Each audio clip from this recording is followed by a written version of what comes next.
Okay, good evening, everyone. I would like to call to order the public hearing on the 2020 tax levy. Roll call, please. Ms. Kaczkowski? Ms. Zeck? Here. Ms. Anderson? Here. Mr. Gluskin? Here. Ms. Urban? Here. Mr. Simmons? Here. Ms. Brooke? Here. Okay, so Mr. Camps. Yes, good evening, everybody. The levy has not changed from the proposed tentative levy in at the last board meeting. So the total levy is $42,441,204.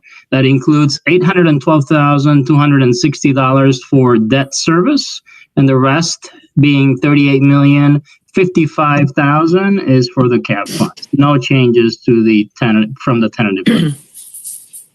Okay. Board members, any questions, comments? Okay, so this is the portion of this public hearing where we are accepting comments from the public for the 2020 tax levy only. Ms. Piazza, have we received any such comments? We do not have any. Okay, very good. Thank you. Then I would like to please have a motion to exit the public hearing on the, or to adjourn the public hearing on the 2020 tax levy. So moved. Second. Roll call, please. Ms. Zeck? Yes. Ms. Anderson? Yes. Mr. Gluskin? Yes. Ms. Urban? Yes. Mr. Simmons? Yes. Ms. Brooke? Yes. Okay, and we are adjourned from the public hearing. I would now like to call to order the regular business meeting of the East Main District 63 Board of Education. Roll call, please. Ms. Anderson? Here. Mr. Gluskin? Here. Ms. Urban? Here. Mr. Simmons? Here. Ms. Brooke? Here. Ms. Kaczkowski? Ms. Zeck? Here. Okay, very good. So we are now at the portion of the meeting where we are accepting public comments. Over the course of the past week, the board has received emails from members of the community wanting to share comments and concerns. Because the majority of the emails follow a similar theme, I'm going to combine them all together. The first email that we received was from Mr. and Mrs. Barakas. And again, if I mispronounce your name, please forgive me.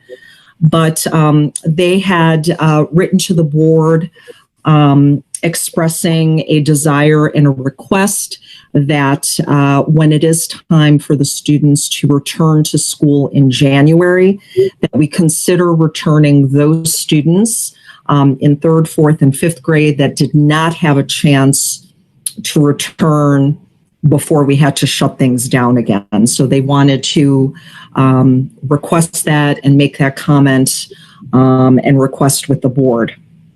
Then we have a group of parents that have shared their concerns about the presentation that will be given later on about providing simultaneous live and remote learning.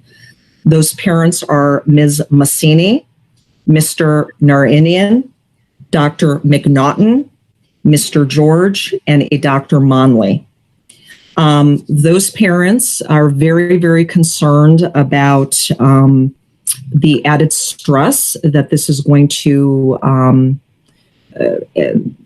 give to our teachers, as well as they are concerned about some of the younger students, how they're going to be able to deal with perhaps their teacher not being able to provide their full 100% undivided attention.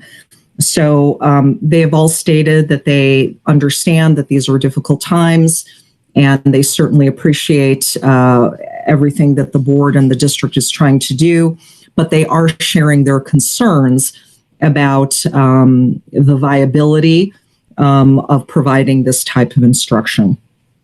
So that is what we have received. Ms. Piazza, have we received anything else through the?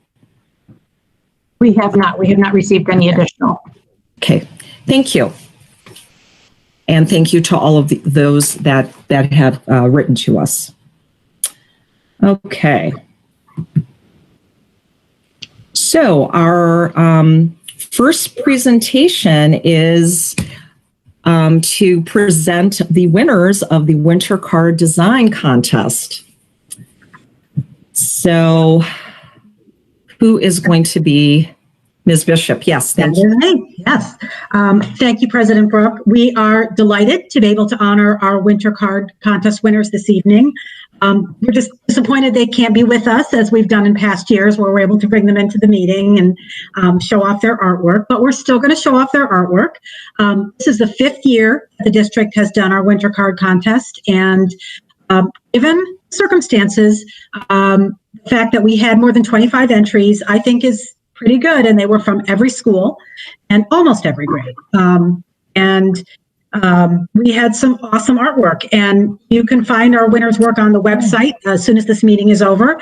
And tonight we're going to present the winners to the board and to those who are watching, and we hope to the winners themselves who all know this was taking place, and I'm hoping are watching us right now. So just give me a minute to share my screen, and you can let me know if you see it all. All right. I hope you can see that. Yep. All right. So again, with great pride, I want to show off our wonderful artwork of our students. We're going to start with a best in grade, and then we'll end with our top winner. So best in kindergarten, congratulations to Keeb Sharif from Apollo School. Yay! I'll just let it sit there for just a minute. They can all look at that. Best in first grade, we actually had a tie in first grade. So one of our winners was Marin Holtman from Melzer. Congratulations to Marin. And Murdhu Drishana Praveen Kumar from Apollo. Again, congrats to both of them. So look at that for a minute. Best in second grade was a Washington student, Eduarda Silva Prates. Got a lot of snowmen. Great. That's fabulous. Yeah. All right. I love this one. This was best in third grade. Oh my goodness. Kursuwala from Apollo. Again, congratulations, Cassie. A lot of winners. Really beautiful. Yeah, it was lovely. I do like the Cardinals. Best in fourth grade, Mohammed Saad from Mark Twain. More snowmen. This is a nice one. Best in sixth grade, Maurice Mohammed, and this one is great. It has a totally awesome winter. I mean, doesn't get any better than that, right? That's fabulous. Best in seventh grade, Isha Kansagra from Gemini. So very nice. We did not have any eighth grade entries, but we will. Our winner did a fabulous job, and here is our winner. Our contest winner is Mariam Jawed, fifth grader at Mark Twain. Yay! And forgive me if I reach. And her lovely artwork is already on our card. That is going out to several hundred of our community connections and leaders. And we're very excited to have such fabulous art on our card this year. So all of our winners will receive a certificate, and for our winner, we have for Mariam, we have a couple of extra things, and we will get those to them somehow. It's a little difficult right now, but and you will be seeing these on our website and our social media, in our newsletters, and we're very proud of all of them. So that's it. Just excited to share that great talent with you. A round of applause to our grade level winners and our grand prize winner. Very nice. And all of you who have submitted entries, thank you for doing that. Very nice. Thank you so much for sharing that with us. That always puts a smile, well, I know, on my face, especially for someone who is artistically challenged as I am. So You're very welcome. always. Okay. Moving right along, could I please have a motion to approve the consent agenda? Moved. Second. Roll call, please. Mr. Gluskin, Yes. Ms. Urban, Yes. Mr. Simmons, Yes. Ms. Brooke, Yes. Ms. Zek. Yes, and Ms. Anderson. Yes. Okay, that motion passes. Okay, so we are down to the report section now of our meeting. I have nothing to report unless the board members can remind me of my participation in something, but I do not recall that I have. So I do not have anything to report. Board members, please, if you have anything to share. I have nothing at this time. I listened to the Triple I conference that they held virtually this year, and obviously it wasn't the same as going down there. You're not getting the atmosphere, you're not getting all the information you would, but I thought they did a nice job of trying to put something together for everybody. You know, the general session that you could just listen to live, or they have it where you can go back and listen to the taped version. Some of the other things they've got where you obviously miss the presentation, they don't have the presentation, but they have the slideshow that you can go through. So, I mean, in light of everything, it was still nice to be able to get the information that they tried to put out there. Obviously, you're down there in person. There are so many sessions that you can go to, and it's just this plethora of information that's being thrown at you all over. This wasn't that, but it was still something that I thought was relevant. So, Well, good. I have something too. Can you hear me? Yes. Okay, good. You might hear my kids in the background too. I was also able to virtually attend the Triple I conference, and I took some notes because I really liked the closing keynote speaker. So it was Helen Fagan, and she talked about how to understand how our brain processes information and how it creates biases and how we can work to overcome those that hinder our ability to be inclusive. And I thought that's really pertinent to kind of the whole atmosphere of the year.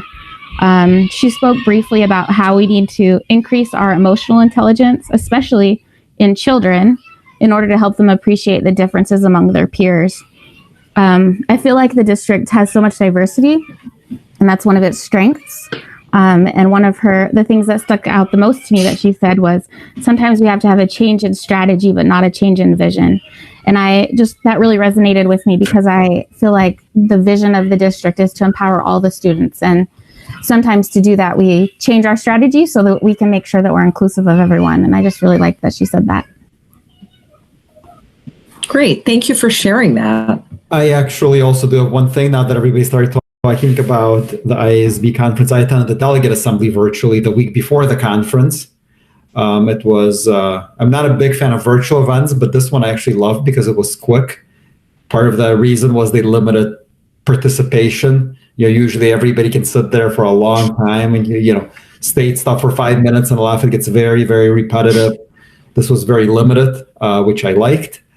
There was nothing controversial. There was no, concealed carry gun issues or anything like we've seen the last few years, which also helped to make it quick. It was more around, low interest loans for school districts and government help and all types of stuff like that. There was nothing that really stood out as anything that's super, super critical, but all good stuff.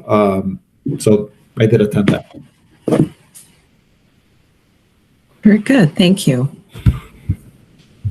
Any other board members? Okay, thank you very much. Dr. Clay. All right, thank you. I also was able to attend some of the virtual III, and I thought the opening keynote speaker was fantastic. His name was Baratunde Thurston, who wrote a book called How to Be Black, and he talked about equity in a very humorous way. But I think if you get a chance to watch the recording of him, I think it's well worth it. Excellent. Since the last board meeting, much of our time obviously has been preparing for the eventual return to school for those choosing in-person instruction, which will hopefully be beginning as we planned on January 19th. And then because of some of the comments that the board has been receiving, I'd like to remind everyone why we are presenting a plan tonight for a blended learning program. And so I'm going to read to you something that we recently just put up on the website to help explain why this change is taking place. So District 63 began this school year dedicated to providing our students with the best possible learning experience. We developed our instructional plan with remote learning teachers and hybrid or in-person instruction teachers. This plan was successful, and eventually, through many requests from parents, approximately 60% of our families chose the remote option. Unfortunately, this proved to be unsustainable for several reasons, including large and continually growing remote class sizes and proportionally shrinking in-person small hybrid classes, and the associated staffing challenges that came with continually changing classes as students moved from hybrid to remote classes.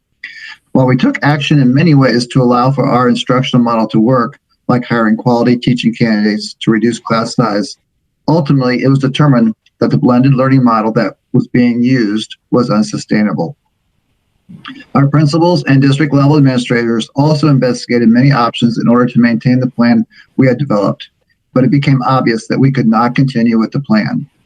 For these reasons, we will present a plan tonight to you that will not require more teacher changes for students, will allow students in quarantine to remain with their class, and it will be sustainable and of high quality. We've also been discussing, along with another one of the comments, was the transition for reopening of the schools. If you'll recall, when we first started transitioning kids back, we had about a month in between groups. The plan has not been finalized for what we will do, but it looks like we can easily do it within 7 school days. And the main reason it's 7 school days is because Jim and I, with their 3 grade levels, need some time because they have an entire group of 6th graders who've never been inside the school yet. So we'd like to give them 3 or 4 days before we bring in our 7th and 8th graders. But I believe we can get that done in just over a week. Also, I continue to monitor our positivity rates for our district communities. As of November 26th was the last date that the site listed a 7-day rolling average. Our average was 7.58%. So we're showing progress from where we were. The only concerning thing is that the single day rate on December 2nd, yesterday, was up to 8.33%. So keeping my fingers crossed that that's not the post-holiday travel family get-together bump that some people have been predicting. And that's all I have. Thank you, Dr. Clay. Okay. Mr. Roberson, you have a presentation for us on student performance. Good evening, board members. This is just basically the monthly report related to attendance data and work completion data. You will find a link within board docs that will give you kind of the summary page that I will review. And then obviously for each of these sections, you can click to see the detailed list by school and by grade level. If you are looking at the attendance information, I have kept all of the previous months in there, and we will look at the final column, which is the red column far on the right. You will see that there was a slight decrease within the month of November from about 97 to 95% attendance, which was the district average. So not completely sure why it decreased, but if you will recall, we had quite a few transition pieces within this month. The end of the trimester occurred and students got new teachers. Typically when that was one of the things that could have caused some of the attendance issues. And typically around holidays, we see some students that will kind of round out their holiday weeks, a little bit longer than what's provided within the calendar. So that's just a hypothesis on our part, but we will continue to monitor that for any significant changes with attendance. Moving down below for work completion data, this largely stayed the same from last month. And kind of what I alluded to a little bit with attendance information, we had the transition of a trimester with some new students and new classes. Typically, teachers wait a little bit to assess students until they get a handle kind of on different levels of progress for their students. If you will also recall as well, we transitioned on November 30th students back to their original classes from trimester 1. So we had quite a bit of transition. So we did not see a lot of teachers inputting grades, which allowed us to track work completion. The only kind of changes you'll see, and those are in parentheses there, were 6th, 7th, and 8th grade. We did have a few more grades at the Gemini level inputted, but largely the work completion information stayed the same from last month. One more thing that I wanted to add into this report, typically at this time in the school year, I get to present to you our student performance data related to Illinois State Board of Education mandated standardized testing.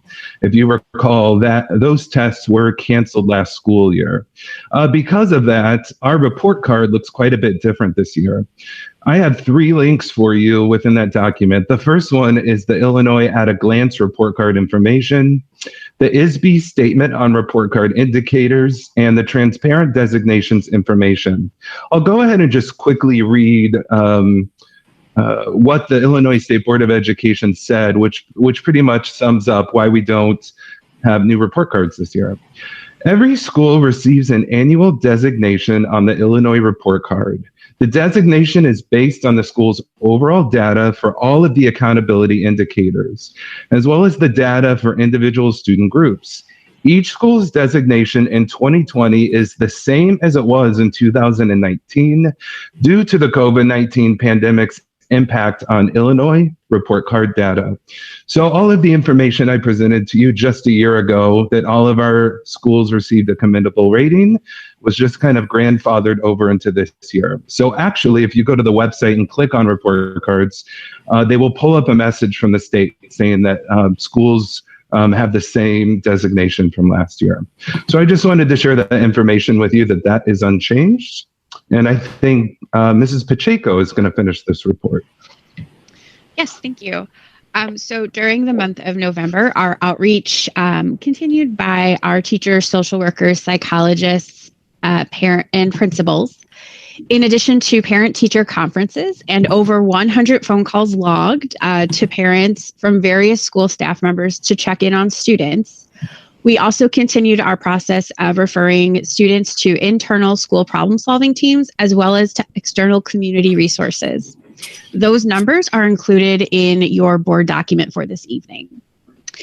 We also had our social workers and psychologists continue to provide whole group and small group social emotional instruction, as well as collaborate with Angie Schaub at the Family Resource Center to provide input on items our families might need for the upcoming holiday season as part of our We Care campaign. Okay. Thank you. Board members, any questions?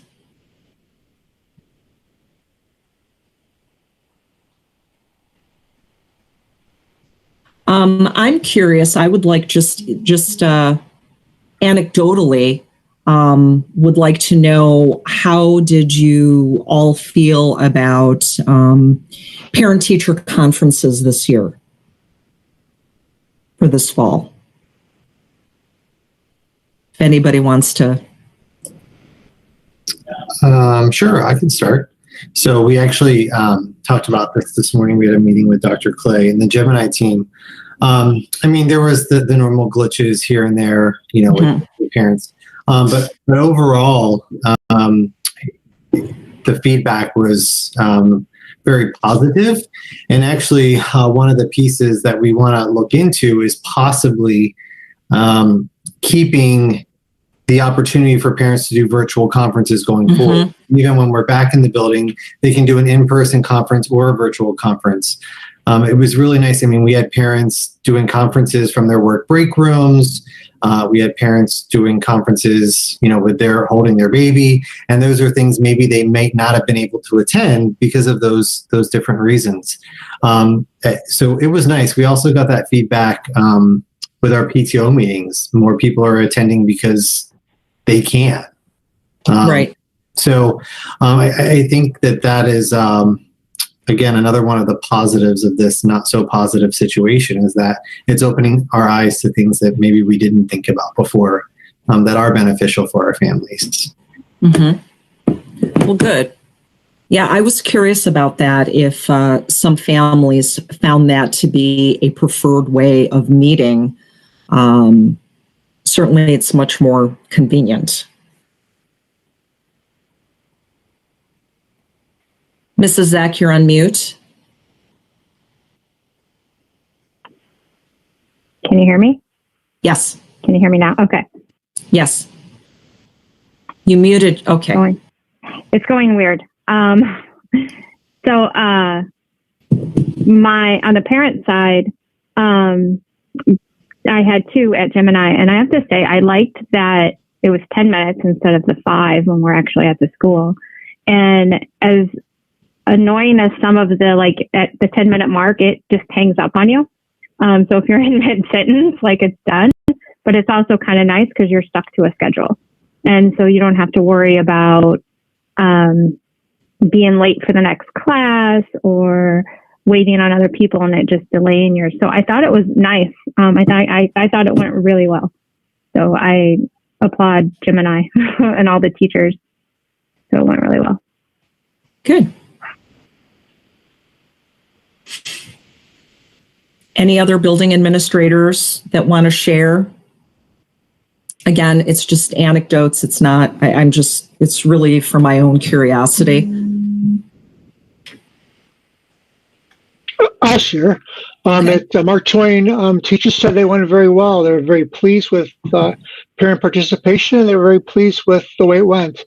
So I, too, like Lewis, would like to continue this way possibly in the future. Excellent. Okay. I think other schools are thinking that way too, because I know I sat through the ones at Maine East, and the teachers there thought it went really, really well too. And it, as Krista was saying, you are cut off right at that second. Right. They give you a little countdown, and you could just see the teacher was just and then getting closer to trying to talk to you before it would count down, and then they were gone. But they seem to really like it too, because in the high school too, you're running from one part of the building to the other part of the building. And so this was a lot easier, I think, for the parents to do. And I know where I teach, we did these conferences as well. And all the teachers, and we got a lot of good feedback from the parents as well too, because of what you were saying, is there were parents on their break, there were parents that wouldn't normally come into the building. They wouldn't make the trek into the building for various reasons, but they were comfortable sitting down and doing it virtually. So that's what I think a lot of school districts that I've talked to are in the future looking to possibly have the option of doing it a couple different ways that we can reach out to the parents. So it's nice. It's a nice option. Yep. Okay. Thank you. All right. So on to Dr. Clay and the District 63 Blended Learning Plan. All right, I'll pass it on to Mr. Roberson. Okay. All right. Can everyone see my screen? Yes. Okay, great. Good evening. I am pleased to share with you specific details about the new 63 blended learning model that the district looks to implement when we return to in-person learning in the near future. Before we begin, I do want to stress that this presentation is largely focused on the changes to teaching and learning as a result of implementing a blended learning model. Many of the additional implementation details outside of learning, such as busing or safety protocols while at school, etc., will be shared as details are finalized in the coming weeks. However, it is important to note that many of those details will stay the same, as they will parallel the 63 hybrid plan we shared back in October. So the COVID-19 pandemic and subsequent school safety measures have required the district to develop alternate instructional plans that differ from our normal, completely in-person model. And with that being said, I know that some of these terms can be confusing, and I want to begin with points of clarification. 63 online is the term that we use for all students participating in our remote learning model. This model is how we started the year in District 63, and currently, because of COVID-19 metrics in our community, all students are participating in our 63 online model. 63 hybrid, on the other hand, is our in-person learning model. This is where students who chose to do so attended school in the morning for in-person learning, and after traveling home over lunch, then learned remotely for the rest of the day. If you remember from our Board of Education meeting in November, we began implementing this model for younger learners, but again, because of safety measures, we shifted back to all remote learning, which we call 63 online. I'm hearing just a little bit of feedback if someone's unmuted. Okay, I'll keep going. 63 blended learning is the model we will spend a good deal of time discussing this evening. This is a combination of the first two models that I shared, where in the morning some learners will be remote and some learners will be in person, all within the same classroom. You might hear some people talk about this as a live streaming model. While some students will in fact be streaming into the classroom through their computers, we feel that live streaming implies that students will simply watch instruction take place all day. Blended learning, on the other hand, is more than that. It's about integrating the two groups together as much as possible and getting all students actively engaged in learning. It is important to note that not all students in the district will participate in our blended learning model, and we will share that information with you here soon. What is not changing with teaching and learning as we move forward? Students will continue to receive a guaranteed and viable curriculum, meaning each student will receive a comprehensive, equitable, rigorous, and standards-based education across all grade levels and in all subject areas. This is our goal no matter what instructional model we follow.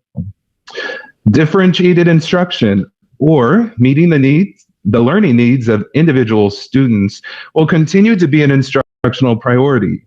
Regardless if a student is in person or remote, educators will work to support students through challenging learning experiences.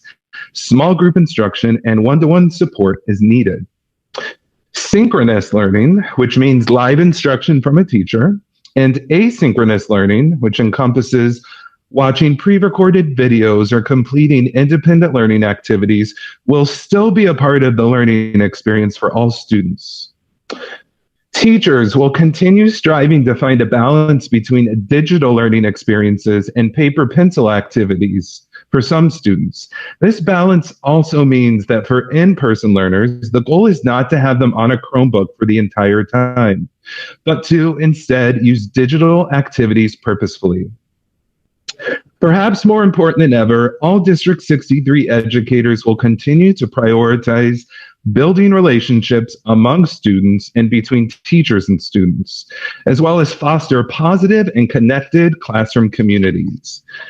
And finally, daily schedules will continue to stay consistent to the greatest extent possible for almost all students within the district. And this point is a good segue into revisiting our preschool schedule going forward. So all of these pieces were key parts of the typical in-person instruction and were also reflected in our previous 63 online and 63 hybrid models. And these pieces will also be key going forward for our 63 blended learning plan. But like anything, will need to be adjusted to support a blended learning environment. Aaron, it looks like we have a couple hands up. Okay. Tom and Alex both have their hands up. No, didn't mean to. Okay. Sorry. It's okay. That's okay. False alarm. We'll get to questions soon, I promise. Okay. Okay. It is important to reiterate that the daily schedule for our pre-K students will stay largely the same, with some staggering for remote and hybrid classrooms. Our morning classes and afternoon classes will attend preschool either remotely or in person, along with some asynchronous or independent learning activities to complete at home to round out the school day. This was shared at a previous Board of Education meeting, but you will notice an almost 2-hour break for hybrid instruction between morning and afternoon classes. This extended time allows for cleaning between student groups. Preschool students will not participate in our 63 blended learning model, and Principal Barb Golick will provide some more clarification on how we are able to make that work at the preschool level.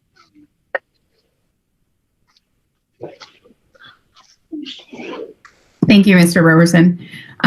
When looking at a preschool blended learning model for preschool, we found that there would have been many obstacles to overcome, and our current model is really able to serve the preschool population in the most developmentally appropriate way, and we would like to continue with that model. This really works at the preschool level because our class sizes are smaller and we can cap them. We have multiple sessions, AM and PM, and different sections throughout the program, giving us some more flexibility to be able to keep our classrooms either fully hybrid or fully remote. We have also not had the same number of requests to move from hybrid to remote as other grade levels have had. We did consider many developmentally appropriate practices when making our decision, including one of them being our limit to technology in the classroom. Due to our Preschool for All grant, we need to limit technology in our blended preschool classrooms to 30 minutes per week. And in the hybrid setting, we would be able to adhere to this more closely if we kept it strictly hybrid. Another area that we considered is the attention span of preschoolers. Over the course of time that preschoolers have spent in remote learning, we have seen improvement. However, with the blended model, I believe more time would be spent waiting in front of the computer instead of allowing for additional uninterrupted play opportunities at home. Large group instruction is another area that we considered. This can be a great opportunity for teachers to promote language, interactions, and peer modeling with students. And having the blended model would make this difficult, as it would be hard for students to hear students through the computer for those in the classroom, and vice versa for those students at home listening to those in the classroom. Our free choice or center time is typically when a teacher is rotating through the classroom. Assisting with hybrid and remote students' needs would prove to be difficult in a blended learning situation. Preschoolers are typically very adult dependent. There are interruptions throughout the day, and I believe that there would be more loss of instructional time in both settings if we were in a blended model. What also really ties to that is the classroom setup and protocols that we've established to assist with the social distancing. So materials and centers in the room have been set up with individual student bins and materials that may require assistance from an adult in some instances. We have protocols in place to clean tables and areas when students move from one activity to the next. And adults in the classroom will be spending a lot of time helping build those routines and procedures, which may limit the amount of time they can spend in small groups with students online because of some of those transitions.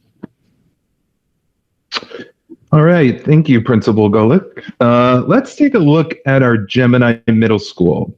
It is important to reiterate that the daily schedule for our 6th, 7th grade, and 8th grade students will stay largely the same, except for some unique situations. Students will attend school in the morning, either remotely or in person, along with synchronous and asynchronous learning at home to round out the school day. For our Gemini learners, this encompasses PE and elective classes. Like our preschool students, Gemini students will not participate in a blended learning model. And in just a minute, I will ask Principal Lewis Roberts to provide some more clarification on how we're able to make that work at the middle school level. But first, I would like to take a moment to thank the 21-member committee composed of Gemini educators from various departments, grade levels, and teams for helping to determine the instructional model that they believe would best support students and teachers. Their thoughtful input was an important part of this process. And now, Principal Roberts, on to you. All right, thank you, Mr. Roberson. So the Gemini team, along with the district leadership, discussed 3 possible options for Gemini. Those are the 3 options that are presented on this slide. The first, our hybrid remote plan, or the blue option. So students are either in full remote classes or full hybrid classes. Currently, 61% of families selected remote and 39% have selected hybrid. Based off of those current numbers, this creates 1 full remote team of teachers per grade level. On the other 2 teams, the teachers would teach some sections of only hybrid students and some sections of only remote students. The number of those sections vary based on grade level and based on the numbers at each grade level that are remote. In this model, the hybrid students would still remain in cohorts, meaning that a group of about 19 to 25 students, and again, those numbers vary based on grade level, would stay in one room while they're in school, and the teachers rotate from room to provide that instruction. I'm going to skip over the purple for a moment. I'm going to go to the hybrid remote temporary blended, or that orange option. So it's very similar to the blue, which I just described. The key difference here is that if a student needed to quarantine, the cohort they are in would become blended for the length of that time the student's quarantining. So if they were a hybrid student in school and they had to quarantine, they would still follow their same schedule with their same cohort. They would just be at home on the computer while the rest of the class is in person. This blended model would come and go depending on student situations. Really the drawback with this model is the inconsistency, the daily inconsistency for students and staff. So some days they may be all hybrid, some days they might have to do a hybrid blended, depending on the students. And then the purple option, which is the full blended remote, this is would follow closely to what we're proposing for our elementary schools. Every cohort of students would be about 50% hybrid, 50% remote. The 2 largest cons to this model really are, 1, the loss of instructional time. So because the teachers are rotating from room to room, they have to disconnect the technology, or they go to the next room, they have to log on, they have to get the remote kids logged on, get the kids in front of them ready to go. We're estimating that this is probably going to take about 15 to 20 minutes per day because they rotate, several times throughout the day, which equates to about an hour and 15 to an hour and 45 minutes of lost instructional time per week. The other really downfall to this schedule is that about 280 student schedules would need to be completely overhauled, which means new teachers and new teams.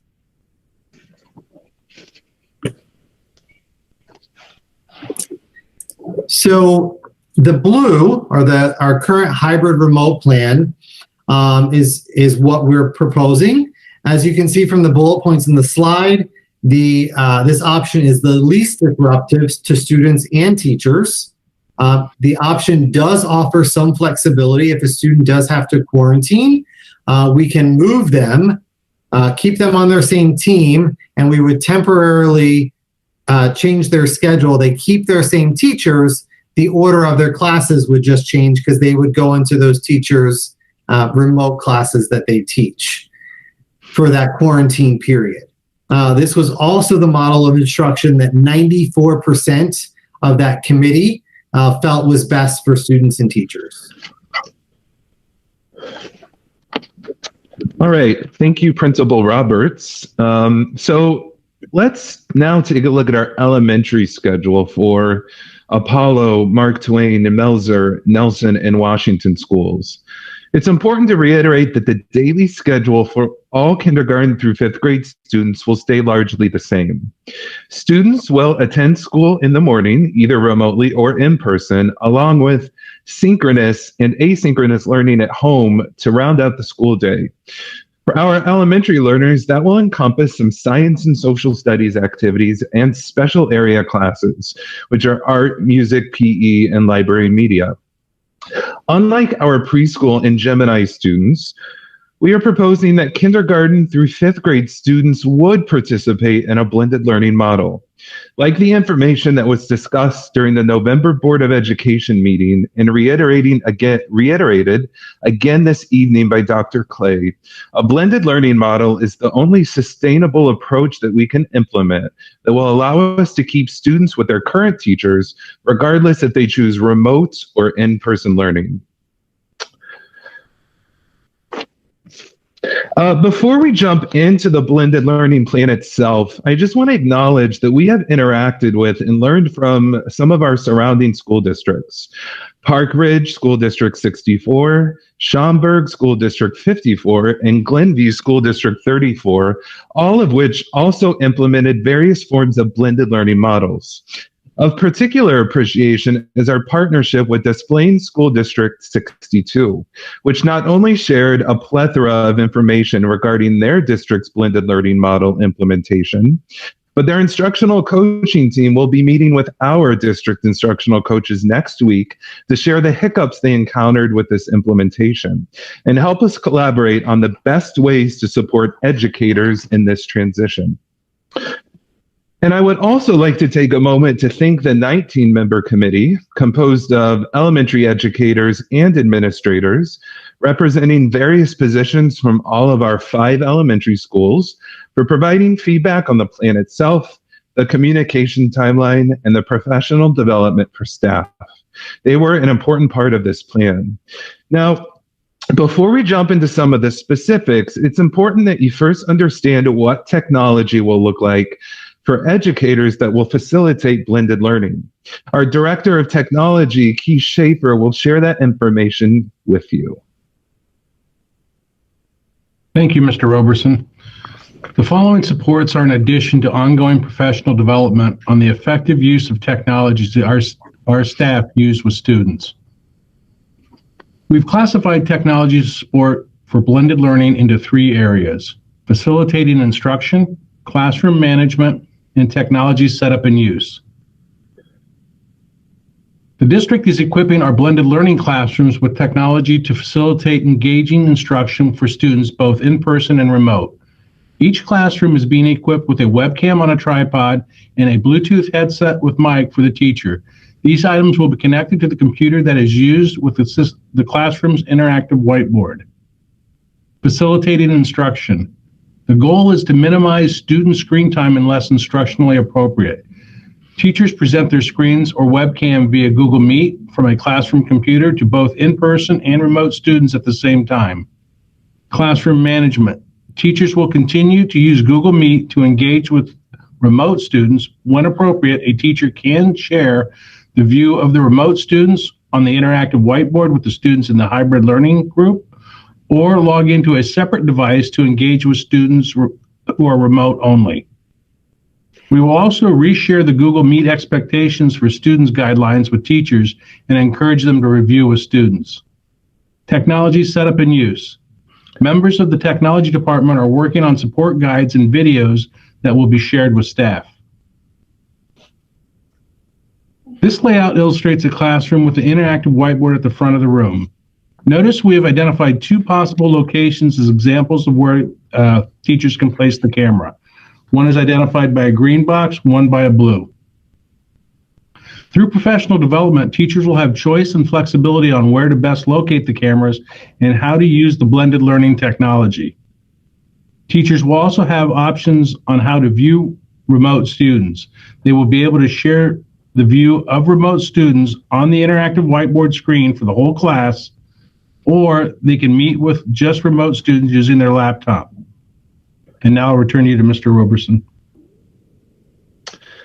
All right, thank you, Mr. Schaefer. I want to quickly revisit my slide from earlier in the presentation regarding what's not changing as we move forward. We already jumped into what schedules will look like. Now let's see how the instructional pieces, so a guaranteed and viable curriculum, differentiated instruction, synchronous and asynchronous instruction, balancing digital and paper pencil activities, and building relationships might look in our elementary blended learning classrooms. For our elementary students in the morning, where they receive instruction in the core subject areas of reading, writing, and math, students will also participate in class meetings, which focus largely on building relationships and strengthening classroom communities.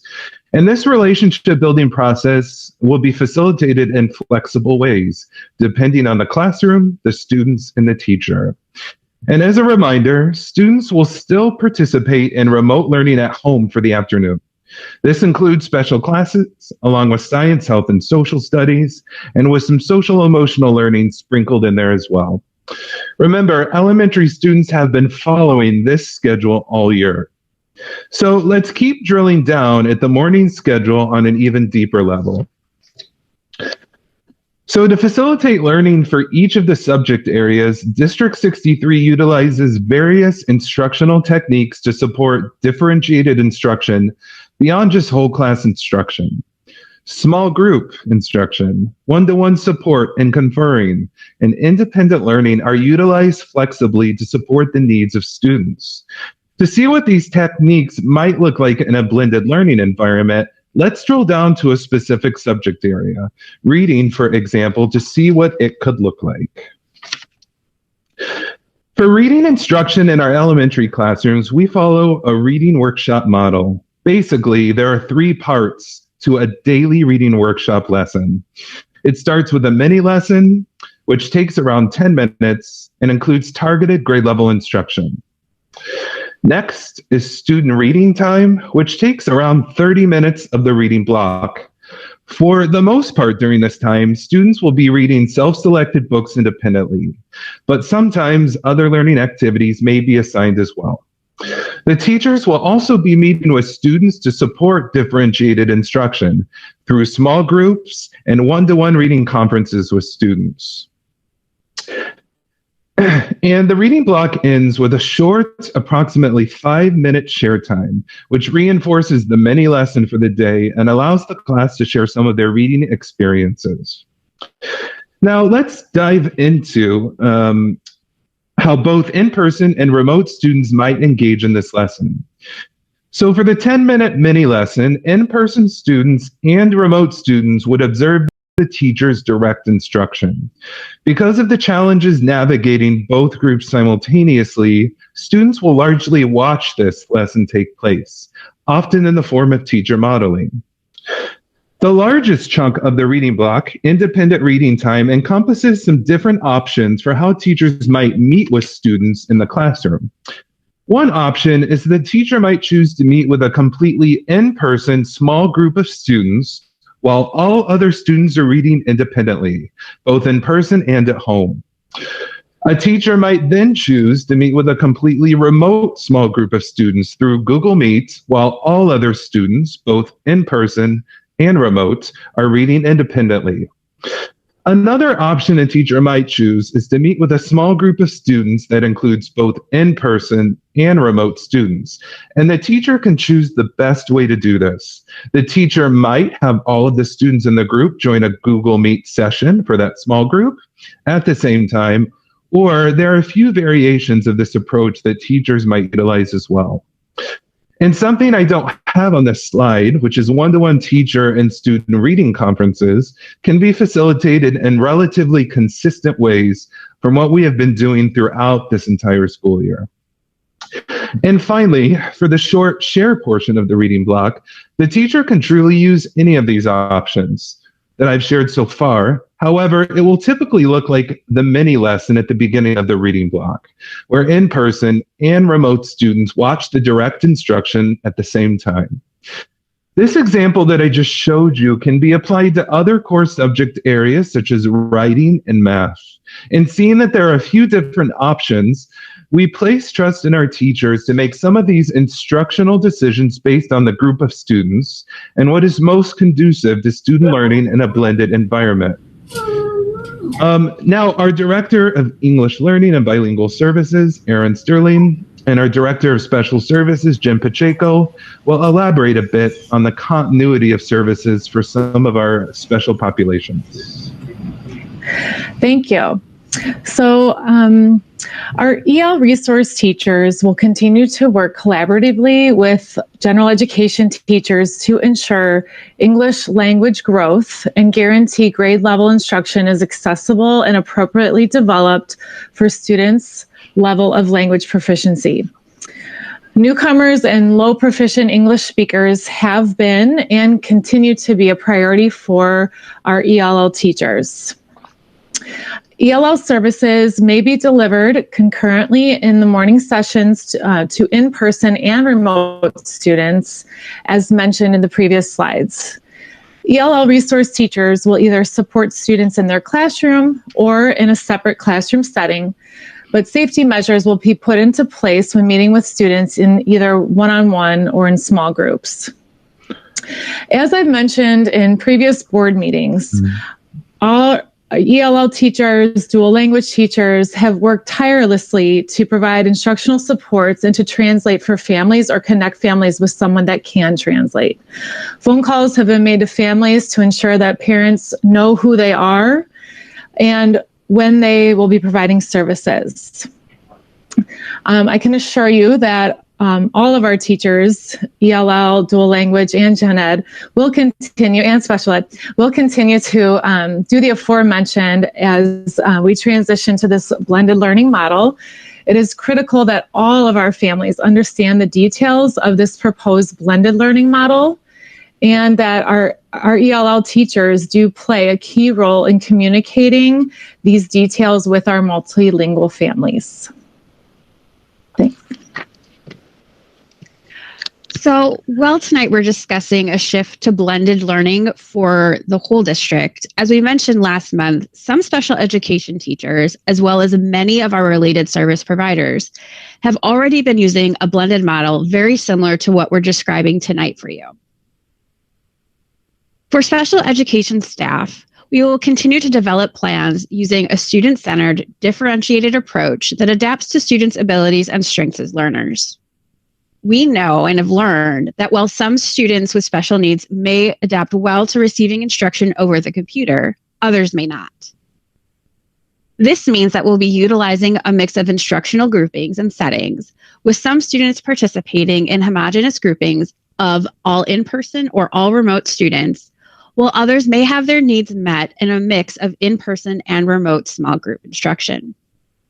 This might vary by subject for some students. So the Student Services team will review data as well as what we know about our students to help teams develop plans.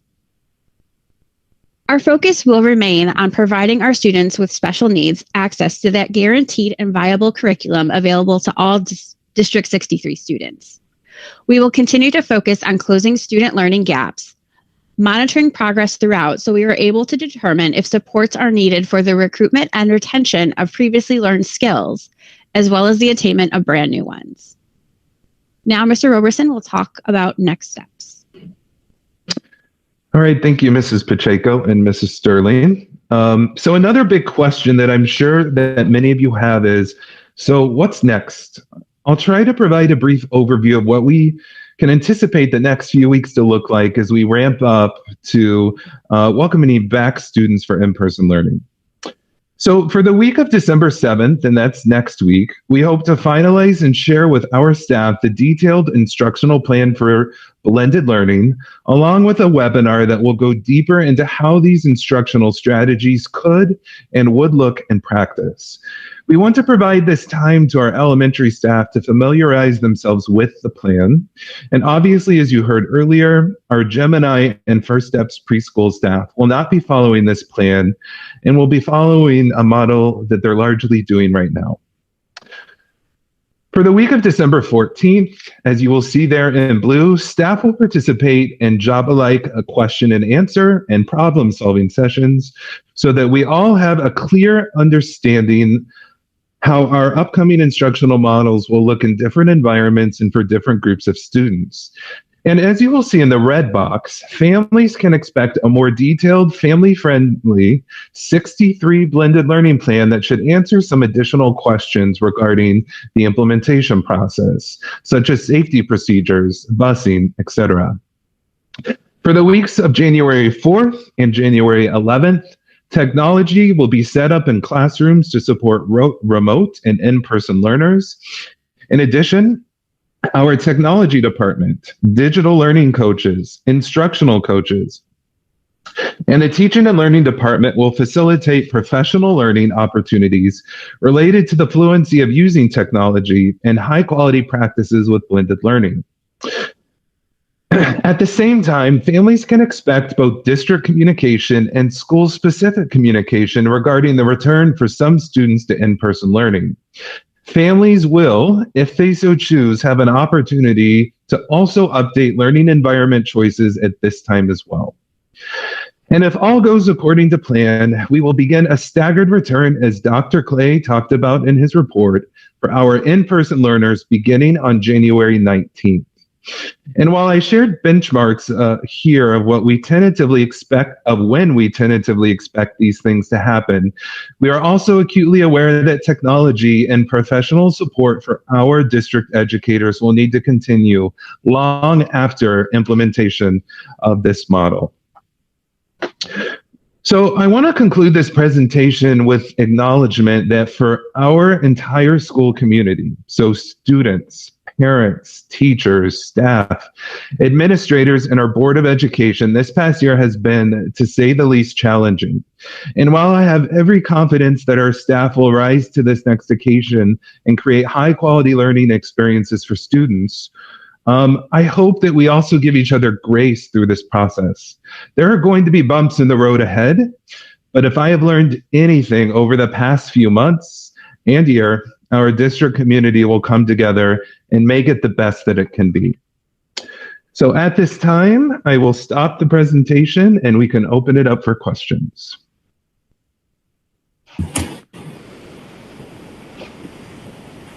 Okay, board members, I'm opening up the floor for questions you may have for our presenters. Mr. Robertson, just a quick question. When you were talking about the K-5 model, the last 5 minutes of sharing, that to me sounds like it would be students sharing their experiences, but when you explained it, it sounded like it was going to be a teacher model talking to the students. Can you clarify that? Yeah, I think I had said in that point, they can actually use any of those different choices that I had offered on that slide. However, I think we're well aware that it is going to be challenging to balance both groups while trying to deliver core instruction. So we also know during some of those direct instruction pieces, we might have to minimize some of the student discussion time and really kind of concentrated on what the teacher wants to make sure that students get out of the lesson or the reading block. But there is flexibility within that. And it might even look like it might not be sharing as a whole class. It might be, students that are in person, turn and talk to someone next to you, students that are at home, remotely, talk to someone that's in the group with you. So there's just a variety of ways that we can achieve those. Okay, thank you. You're welcome.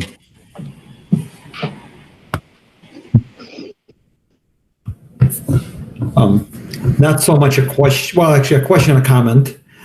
First of all, I think this plan has been very well thought through. I'm glad to see that there was a lot of partnerships and discussion around it. We've all had spirited discussions around what things should look like, and we don't always agree, but I think, and I don't think we will ever have 100% agreement, but I do feel like this plan does take into account comments we've heard from staff, from families, from the community, from the board, and tries to put it into something that's actionable. So I appreciate everybody's input and everybody's work to get to this point. Then comes my question, and maybe this is a discussion topic, Scott, that you're going to be talking about, but have we thought about, as we get students back into the classroom, hopefully in January, if we're going to start with grades that haven't had a chance to go yet? I know I've seen some of those comments, and I don't know if we've had that discussion. I'm going to be talking more with the principals tomorrow at our regular meeting. But some of the things that we are looking at is bringing in those 3rd, 4th, and 5th graders first, and then the other ones a few days later. Or it's also been suggested by some principals that we just bring in kindergarten through 5th grade all at once. I know there are a few principals uneasy with that one. So we're looking at it. It will be within a few days of each other, probably. Either way. Okay. Thank you. Sure.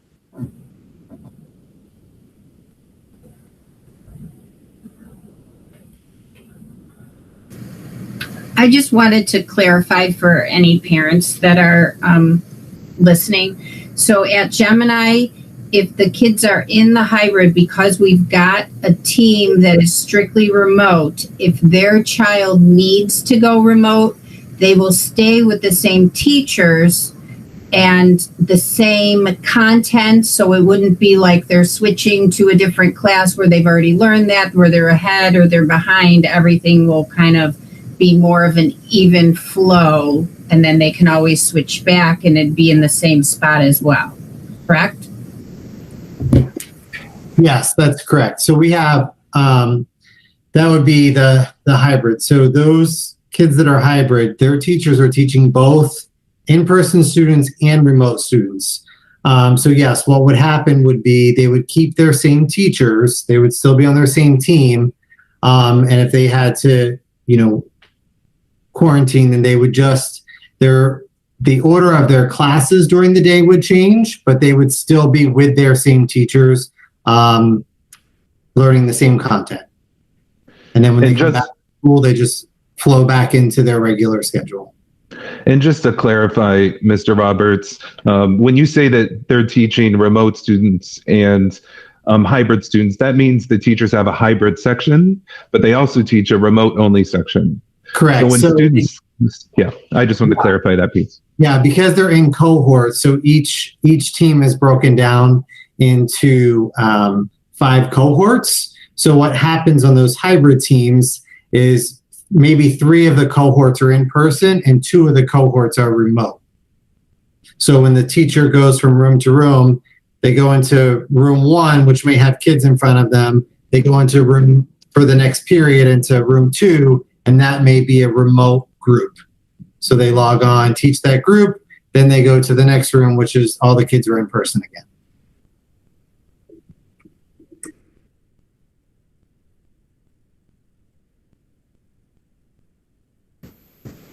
And then I just wanted to just clarify as well for any parents that have some reservations about this.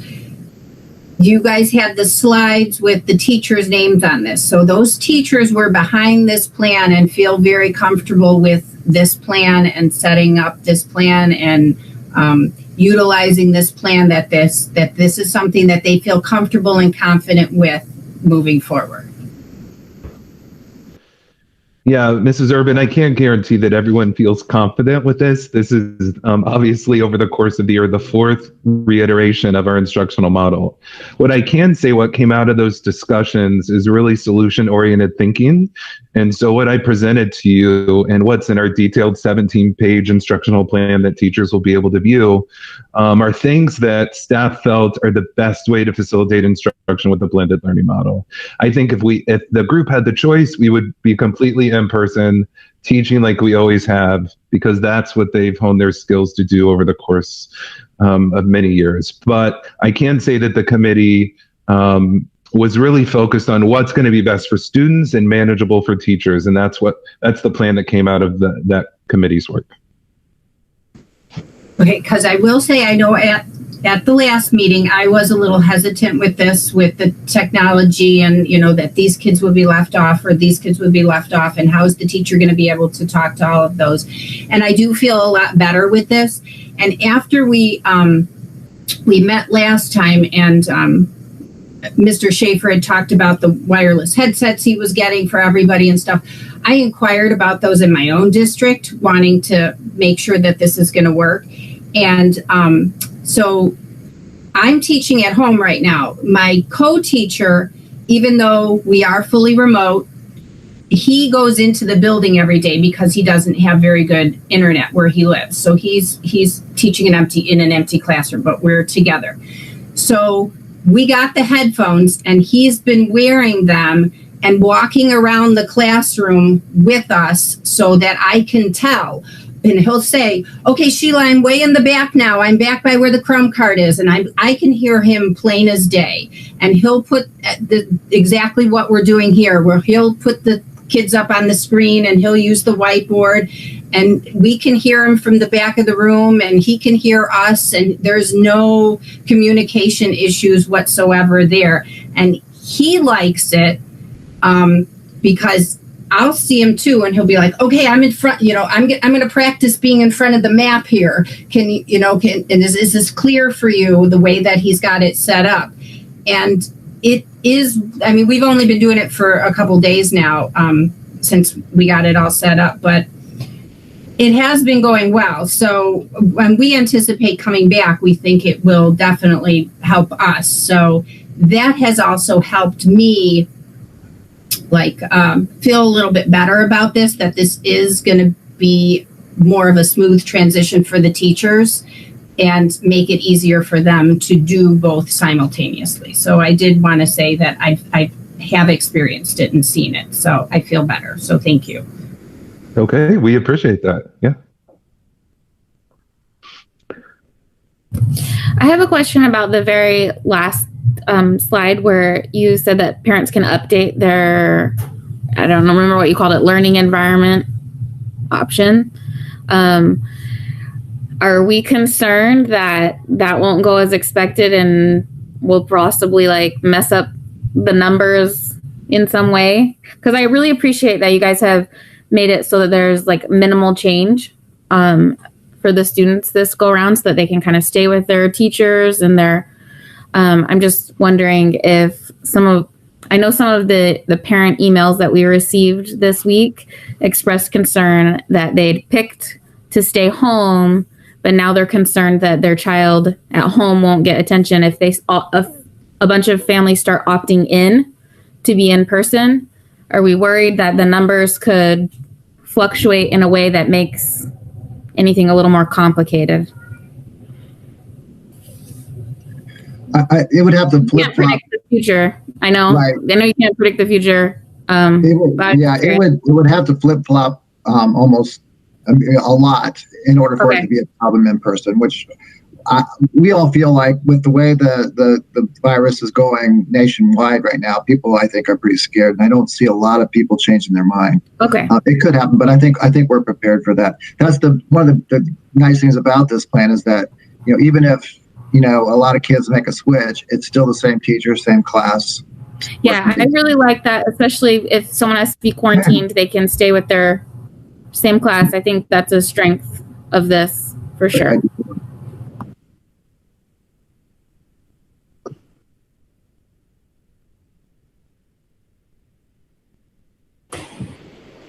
And I think that was the complaint we got in the old plan, though, too, that if kids had to go remote, they didn't want to have to switch teachers and then switch back and forth. So this goes along with the continuity, and the teachers know those kids and know where they're at and what they're capable of, and if they need any accommodations or what's going on with the family and what that situation is, and they don't need to be brought up to speed by a new person, this is what worked for us, and this is, so I think that will be definitely helpful. Scott, I know that you said that you're going to be meeting with the principals to talk about how to bring back the K through fifth graders. I'm just wondering if you have a deadline in mind as to when you're going to make the decision on how those children are going to be brought back. And also, I don't know if you feel comfortable yet sharing what some of their concerns are about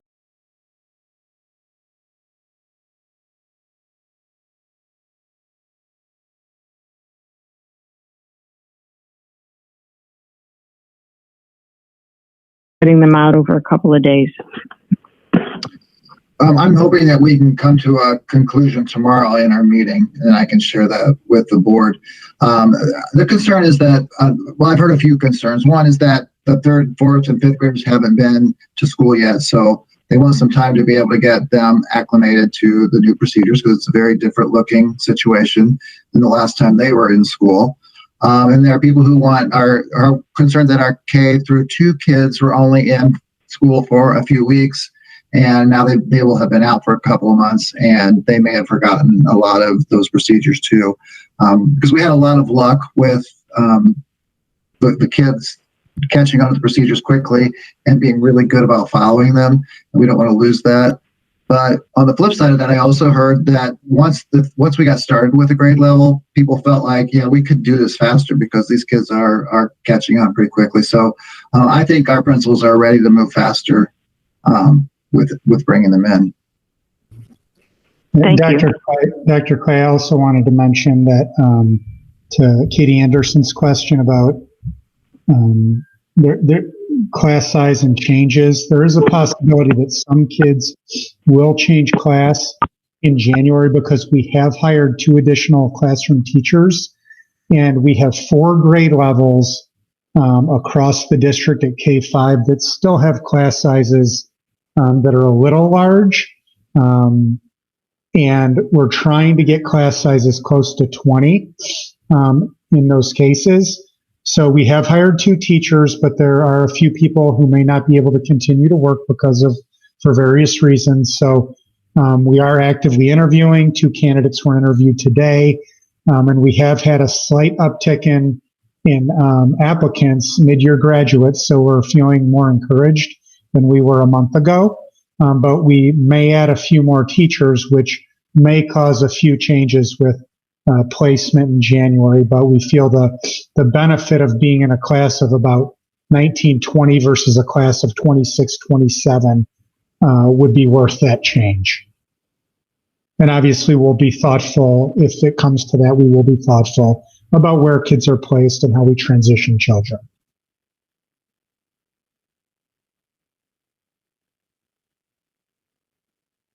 No, the smaller class sizes would definitely be helpful. And you got to figure, it would be like if you're losing your teacher mid-year for a maternity leave or something. You could kind of compare something like that. So I think that would be great for everybody. I agree with that. Thank you for that extra information. I also had a question, and it kind of relates to that. One of my children this week had a teacher that had to be out for a day, and she did a phenomenal job recording herself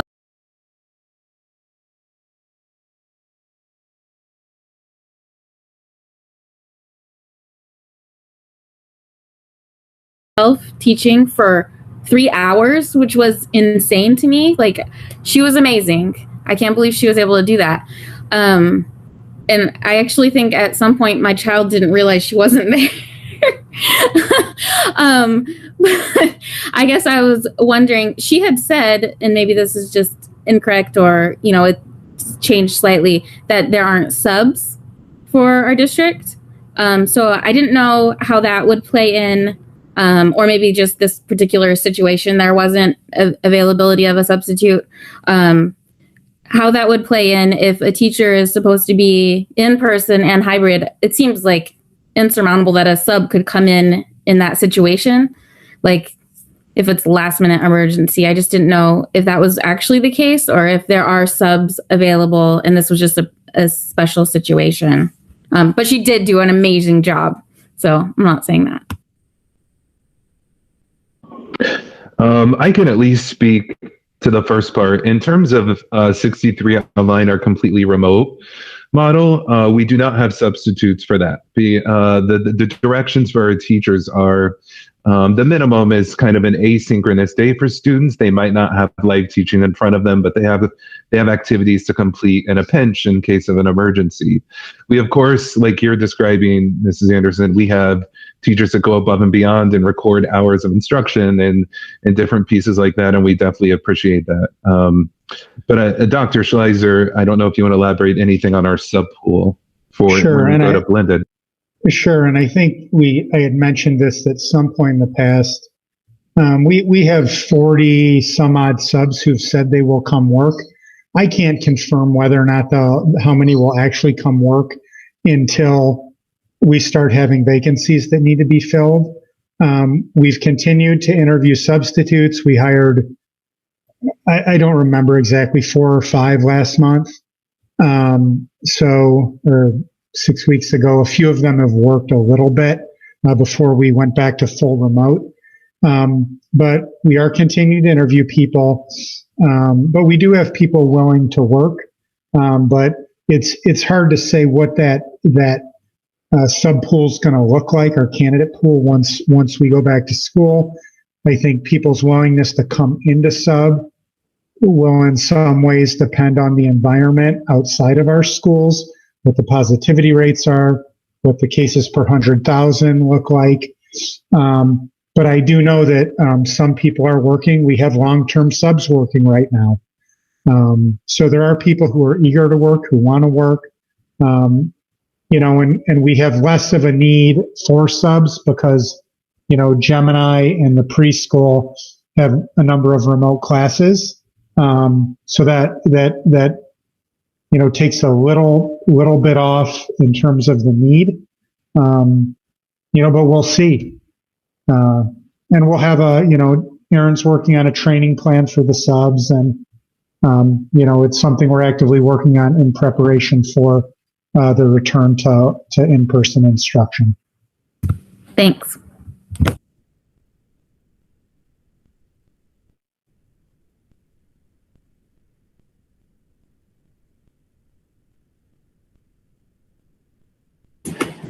I just want to give a shout out to our neighboring district of District 62 in the fact that their willingness to assist us and kind of allow us to pick their brains about successes and challenges that they face. So just thank you to them for that.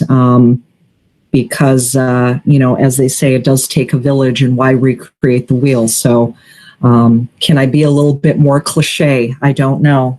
I'll work on it. I would also like to hear more, just because, again, I'm curious. I'm very intrigued with how this is going to look for a teacher in terms of the number of devices the teacher is going to have in front of him or her. So Mr. Schaefer, if you can elaborate on that just a little bit. Well, every teacher will have their classroom computer that's connected to the interactive whiteboard. We'll connect their webcam and their headset to that, and that'll be their primary instructional tool in a blended learning classroom. In addition to that, teachers either have a laptop or a Chromebook, which they may use for small group or other needs. So primarily, they're going to be using tools, Meet, and other things they've used, with just some training on how to switch between different devices. So they can either share the audio with the whole class and the images, or just have audio with those students through their headset. Does that answer your question? It does, because like Ms. Urban was saying, back in November, I too was very nervous about this. And that's why we all wanted to know what is this going to look like?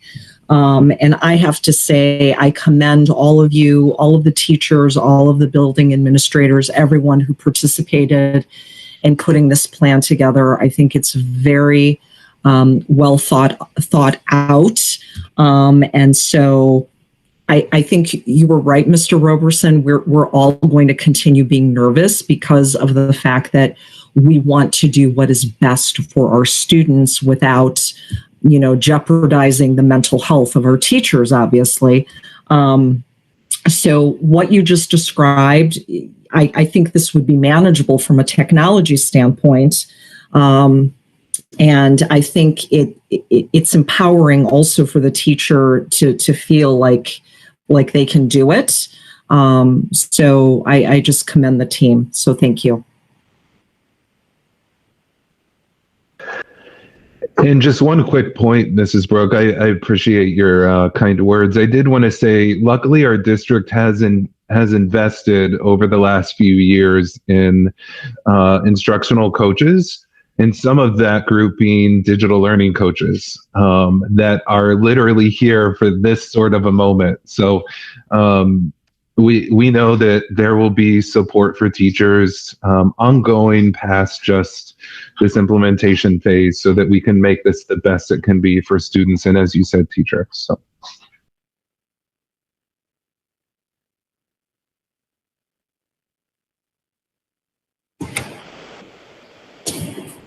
Any other comments? Any of our building administrators, if you wanted to share your feelings, your comments?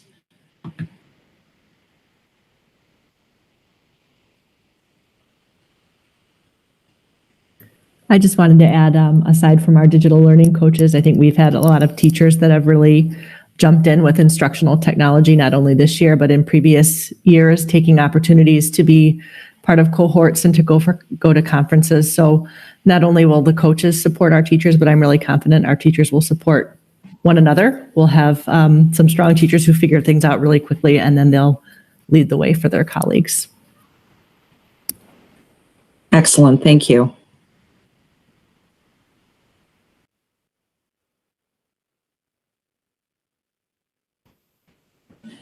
Well, if there's no further discussion, are we ready to move on? I just want to make sure that no one else has a comment, an observation, a question. I'll just quickly jump in and say, and really concur what everyone else has said. I was a little nervous in November as well, how this would work. And based on the presentations that have taken place here, it really looks like it's going to, be a good way to be able to provide good instruction for those that are in-person learning as well as those that are at home. So, and again, I'm like everybody else, a little bit nervous, just in terms of it is new. And it'll be a different model, but I really think we have the experts here. You know what I mean? The professional staff and administrators that really have put a lot of effort and time into this. So I feel pretty confident about it. I really do. And I want to thank you all for all the work that you've done with this.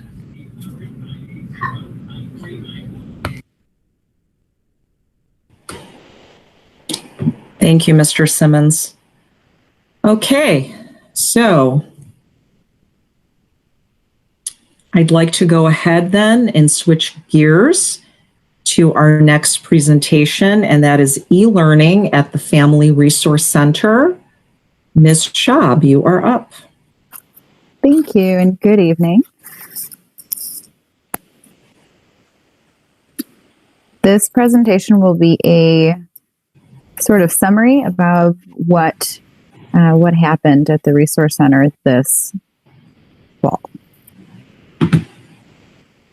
The Family Resource Center looked different as we prepared for the 2020-21 school year. Expanded learning pivoted to meet the needs of our families as our district began the school year remotely. In order to provide a safe environment for our staff and students, we needed to integrate new safety protocols into our daily lives. We operated at 25% capacity and kept our groups small, with only 8 to 15 students in each group. We limited the amount of mixing of groups, and each group had assigned staff members. Substitutes were inevitable due to the nature of programming in a COVID world, but we were able to limit our substitutes as well. Both staff and students would complete a daily health screening and temperature check. Students were then directed to enter the building through their designated door. If a family member was sick or if a student was sick, they were unable to attend. A system for contactless pickup was also in place, as cars were met by a staff member and students were called. Our HVAC system was running constantly to maximize the airflow in the classrooms. We required masks for all students, staff, and visitors, while limiting the amount of visitors. Our cleaning and sanitization efforts increased both during the day and in the evening. And groups had strict scheduling for lunch and recess to limit potential mixing of groups. Our nurses would evaluate any students and/or staff who may have presented with any symptoms during the day and would follow up with all absences. Physical distancing was encouraged throughout the building. We implemented a heavy focus on digital communication to minimize physical interactions and placed floor markings both inside and outside of the building to provide a visual for students to keep a safe distance. Even with the physical distancing and limited mixing of groups, we believe we were still able to provide an environment where students made friends and made connections, something that we need now more than ever. Because of these efforts, 130 students were able to complete their remote learning at the FRC between 7:30 and 3:45, depending on their grade level's schedule. When we transitioned into the hybrid model, afternoon care was an option for those who needed it. Some of these students required additional supports and were able to receive those at the FRC. Many families required childcare beyond the school day. 50 students were able to participate in Beyond 63 Online, offering extended care until 5 or 6 p.m., depending on the family's needs. How can we measure the impact we had on our community? We surveyed our parents and received about a 25% response rate. Of the respondents, over 90% said that their programmatic, social, emotional, and safety expectations were met or exceeded. Some respondents left comments, and I would like to share some of those with you now.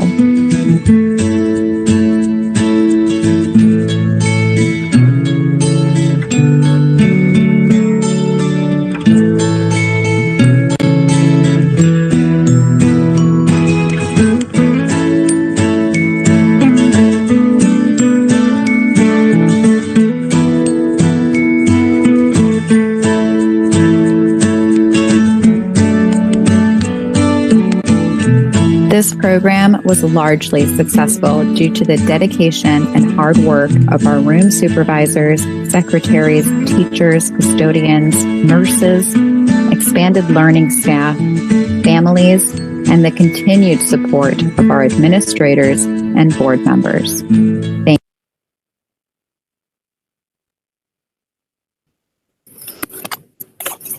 Thank you for listening. If anyone has any questions about that, I'm happy to answer them. I also did want to mention that we are currently in what we are calling the We Care campaign, where we are running a virtual goods drive to benefit the Niles Family Services. That started last week and will continue until December 18th. Currently this week, we're accepting donations for our care package drive to provide care packages for families in need within our district. And next week, we are doing a district-wide food drive for the Main Township Pantry. Any questions? Where can people drop off donations? For the care package items, they can be dropped off at the resource center. The vestibule is open. There is a table. There are signs. People can just drop off and those get collected throughout the day. And for the food drive, every school, as well as the district offices, will have a place to drop off in their vestibules or lobbies.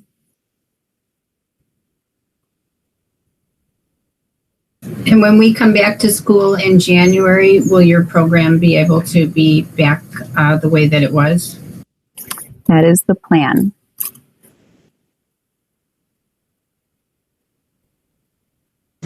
Excellent. Thank you so much for your time. If there are no more questions. I don't think so. Thank you so very much. And thank you also for sponsoring these donations and food drives. Okay. All right.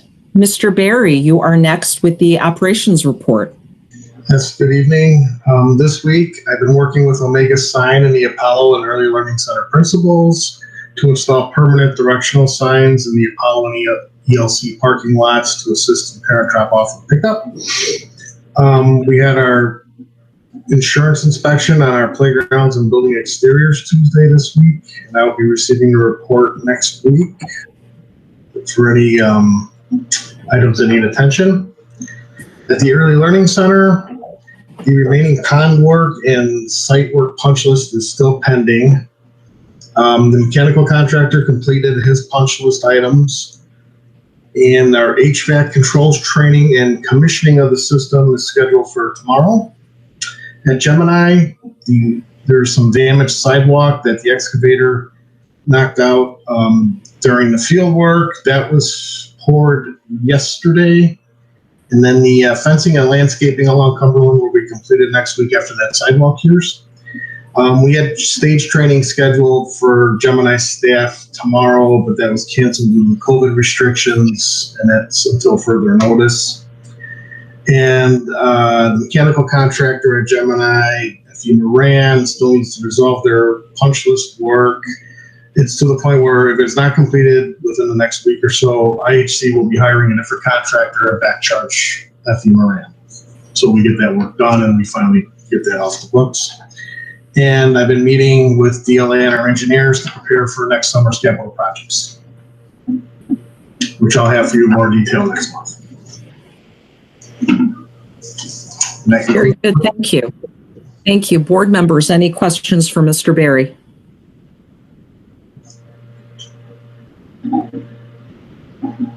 Okay, thank you.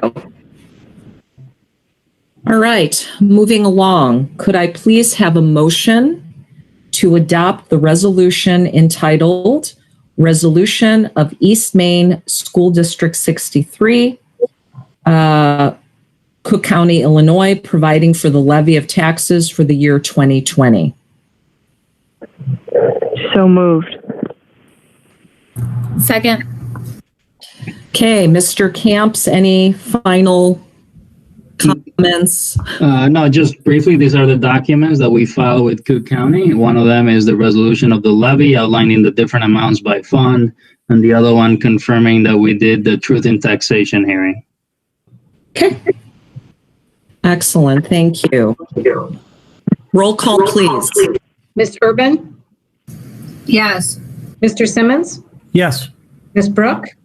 Yes. Ms. Kachkowski? Yes. Ms. Zeck? Yes. Ms. Anderson?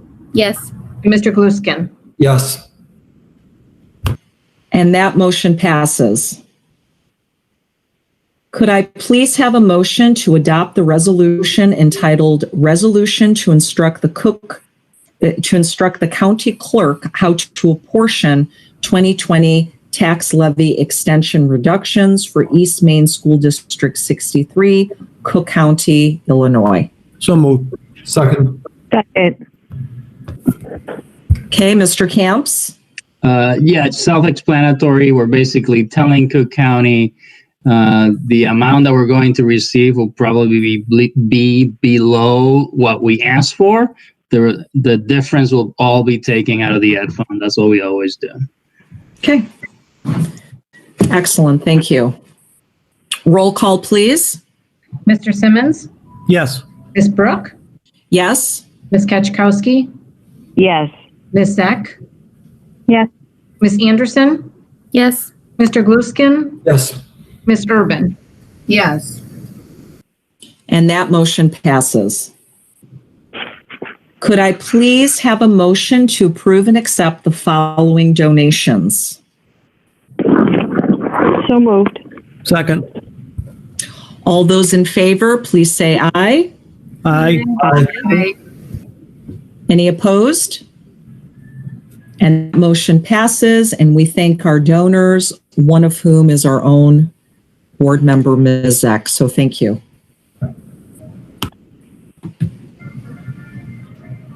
Could I please have a motion to approve a revision to policy 490, student activity and fiduciary funds?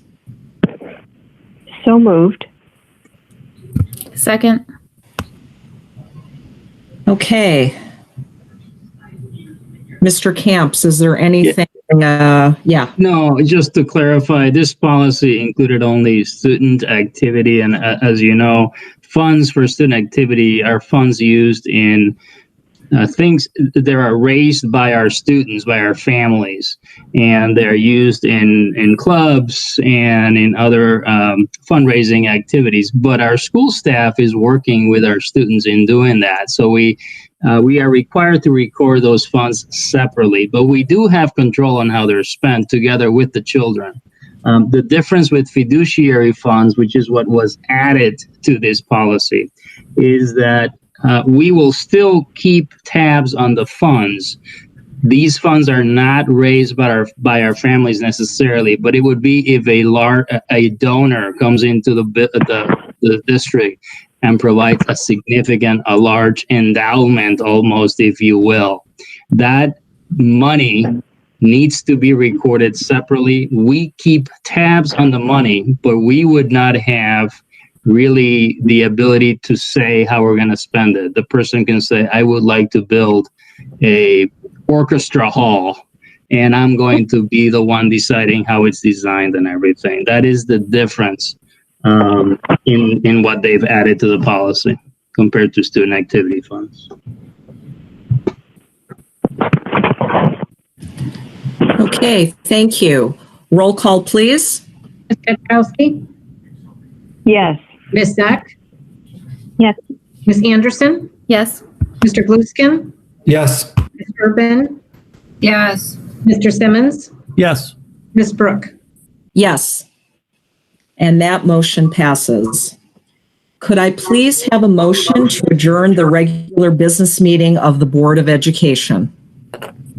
So moved. Second. Roll call, please. Ms. Zek? Yes.